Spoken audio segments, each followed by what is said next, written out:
পয়গম্বরের একজন সাহাবী বিলাল রাদিয়াল্লাহু তাআলা আনহু, পয়গম্বর 1,35,000 সাহাবীর মধ্যে 3টা কালো সাহাবী ছিল। 3টা কালো সাহাবী, এমন কালো বলে লাকড়ি দিয়া যে চুলায় রান্না করা হয়, ওই পাতিলের নিচে যেই পরিমাণ কালো জমে যায়, বলে ওই পাতিলের তলার কালো রঙের চাইতেও বেশি কালো ছিল পয়গম্বরের 3জন কালো সাহাবী। তার মধ্যে যিনি সবচেয়ে কালো তিনি হলেন বিলাল। আমাদের মধ্যেও কালো মানুষ আছে, আমাদের কিছু ভাই কিছু বোন, উপরের চামড়াটা কালো হইলেও হাতের কালোটা সুন্দর হয়, কিন্তু বিলাল এমন কালো রে, ওর হাতের উপরের চামড়াটাও যেমন কালো, হাতের তলাটাও ওই পরিমাণ কালো। এই কালো সাহাবী বিলাল, যার দাদা গোলাম, বাবা গোলাম, যার মা গোলাম, তিনি নিজেও গোলাম। 11 বারের অধিকবার বিলাল বিক্রি হয়েছে। বিলাল যখন মক্কার অলিতে গলিতে হাঁটতেন, মক্কার কাফেরেরা বিলালকে কালো কাক বলতো, কাওয়া বলে ডাকতো। চিল্লায় বলেন নাউযুবিল্লাহ। এমন কালো সাহাবী বিলাল। বিলালের 2 রাকাত নামাজের বিনিময়ে আল্লাহ তাআলার কাছে কি মর্যাদা হয়েছে রে ভাই। ও মারা শুনেন, আমার আপনার নবী মেরাজে চলে গেছেন।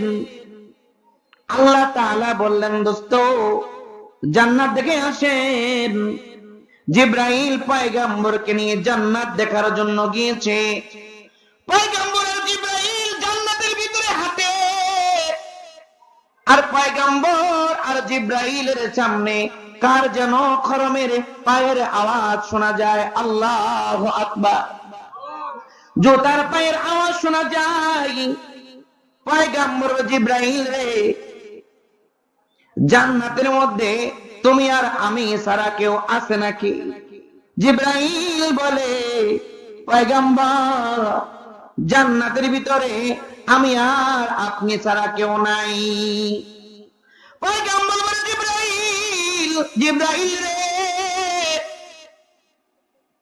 মনোযোগ দিয়ে শোনো রে, ওই যে আমাদের সামনে কার যেন পায়ের আওয়াজ শোনা যায়। জিবরাইল মুখে একটা হাসি দিয়ে বলে, পয়গম্বর আমাদের সামনে যার পায়ের আওয়াজ শোনা যায় তিনি আর কেউ নয়, আপনার পাগল সাহাবী বিলালের পায়ের আওয়াজ। সুবহানাল্লাহ। আল্লাহর নবী বলে, জিবরাইল বিলাল কোথায়?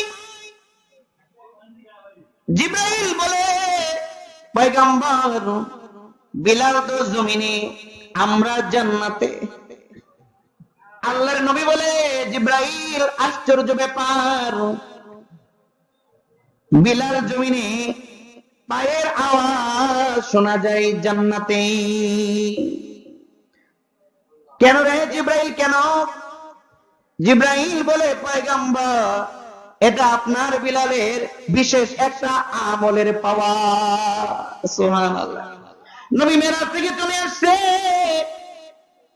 নামাজ পড়েছে, নামাজ পড়ে ঘুরে বিলালকে বলে, ফাইন্নী সামিতু দাফা, ফাইন্নী সামিতু দাফান আলাইকা বাইনা ইয়াদাই ফিল জান্নাহ। আল্লাহু আকবার।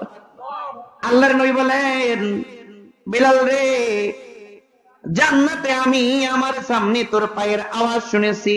কে বিলাল, কি এমন আমল করো রে, হাঁটো জমিনে, পায়ের আওয়াজ শোনা যায় জান্নাতে।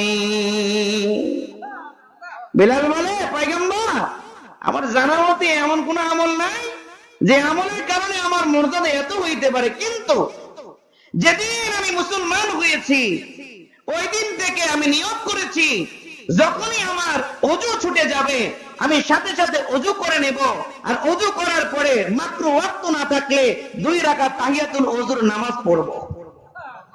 আল্লাহর দোস্ত, ওই দিন থেকে অদ্যাবধি পর্যন্ত বিলালের এমন একটা দিন যায় নাই, এমন একটা রাত যায় নাই যে বিলালের ওযু ছুটে গেছে, বিলাল ওযু করে নাই আর 2 রাকাত নামাজ পড়ে নাই। সুবহানাল্লাহ, এমন দিন যায় নাই। তো নবী বলে, বিলাল আমার বুঝবার বাকি নাই, এই যে তুই ওযু করার পরে মাওলাকে রাজির জন্য যে 2 রাকাত পড়িস, এই জন্য আল্লাহ তোর মর্যাদা এই পরিমাণ বাড়াইছে, হাঁটো জমিনে আর শোনা যায় জান্নাতে। 2 রাকাতের বিনিময়ে যদি মর্যাদা এই পরিমাণে হয়, আর যেটা আল্লাহ ফরজ করেছে 5 ওয়াক্ত, এই 5 ওয়াক্ত যদি আমরা সবাই পড়তে পারি, আমার আপনার মর্যাদা কি পরিমাণ হবে। সুবহানাল্লাহ। এজন্য ইবনে মাজার মধ্যে আসছে, কেউ যদি ওযু করার পরে বলে 2 রাকাত পড়ে, বলে মৌলিক ইবাদত ঠিক রেখে, তার জন্য জান্নাত ওয়াজিব হয়ে যায়। জান্নাত কি হয়ে যায়? ওয়াজিব হয়ে যায়।